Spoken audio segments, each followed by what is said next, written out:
का स्वागत है मेरे चैनल में। आज हम जानेंगे अवेंजर्स एंड गेम में हुए टाइम ट्रैवल के बारे में।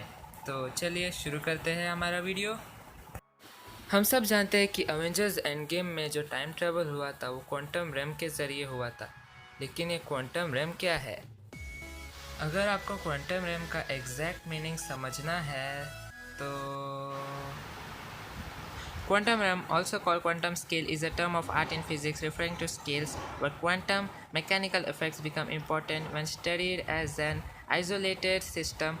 Typically, this means distance of 100 nanometers or less or at very low temperature. Quantum realm is any universe where the laws of quantum mechanics are valid.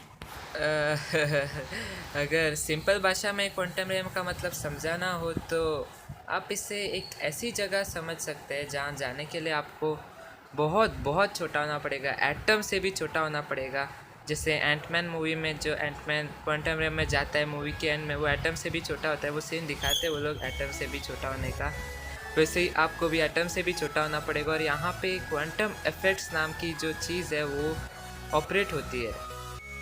तो दोस्तों, quantum RAM का एक बहुत इम्पॉर्टेंट प्रॉपर्टी जिसकी वजह से हमारे अवेंजर्स टाइम ट्रैवल कर पाए, ये तो आपको पता ही होगा कि टाइम जिस तरह हमारी दुनिया में चलता है उस तरह क्वांटम रैम में नहीं चलता है। फॉर एग्ज़ाम्पल, एंटमैन खुद कहता है कि वो 5 सालों तक क्वांटम रैम में था, पर उसके लिए वो 5 घंटों के बराबर था।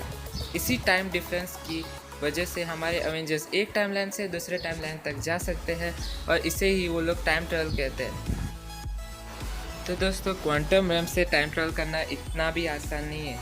आप क्वांटम रैम में एंटर तो हो सकते हैं, पर कौन सी जगह से एग्ज़िट होना है ये पता करना बहुत मुश्किल है और ये बहुत रिस्की भी है, क्योंकि अगर आप क्वांटम रैम में जाएंगे तो चांसेस है कि टाइम आपके आर पार चले जाए। इससे आपको वही सीन याद आया होगा जिसमें एंटमैन की उम्र बदलती रहती है। हाँ, वही सीन याद आया है, मुझे पूरा विश्वास है। इसी प्रॉब्लम को हल करने के लिए Tony Stark time space GPS बनाता है। ये एक नेविगेशनल डिवाइस है और ये हमें बताती है कि एक पर्टिकुलर टाइमलाइन में जाने के लिए क्वांटम रैम के कौन से जगह से हमें एग्ज़िट होना चाहिए।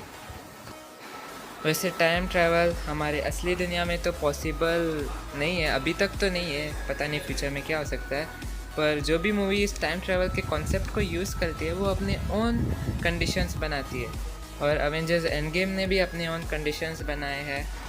तो इसमें पहला कंडीशन ये है कि हम जब टाइम ट्रैवल करके पास्ट में जाते हैं और उधर कोई भी चीज़ चेंज करते हैं तो उसकी वजह से हमारे प्रेजेंट पे कोई असर नहीं होगा, बल्कि एक दूसरा ही टाइमलाइन बन जाता है। जैसे कि वो सीन है जहाँ पे वॉर मशीन यानी रोडी बोलता है कि क्यों ना हम पास्ट में जाए और जब थैनोस छोटा था तभी उसे मार डाले। देखो कितना इशारे कर रहा है, मार डाले, ऐसा बोल देना चाहिए था। पर तभी हल्क समझाता है कि ऐसा करने से तो कुछ नहीं होने वाला है, क्योंकि हम अपने पास्ट को चेंज करेंगे तो इससे हमारे प्रेजेंट पे कोई असर नहीं होगा, बल्कि वो एक दूसरा ही टाइमलाइन बन जाएगा जहाँ पे थैनोस बचपन में ही मर जाता है या अवेंजर्स से मार देते हैं। इसलिए वो सीन आपको याद ज़रूर होगा कि नेबुला अपने पास्ट वाले नेबुला को मार देती है, फिर भी ज़िंदा रहती है। और कैप्टन अमेरिका जो है इसका टाइम ट्रैवल कुछ अलग है।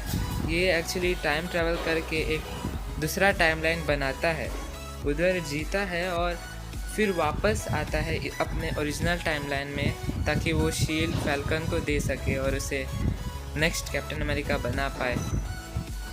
पर दोस्तों, एक बात तो पक्की है कि अभी हमारे एमसीयू में बहुत सारे अलग अलग टाइमलाइन है। इसका मतलब बहुत सारे अलग अलग यूनिवर्स है जिसमें अलग अलग इवेंट्स हुए हैं और हो सकता है किसी एक यूनिवर्स में हमारा आयरन मैन ज़िंदा हो तो फ्यूचर में उसके आने के चांसेस तो है, ज़रूर है, आ सकता है वो, क्यों नहीं, कुछ भी हो सकता है।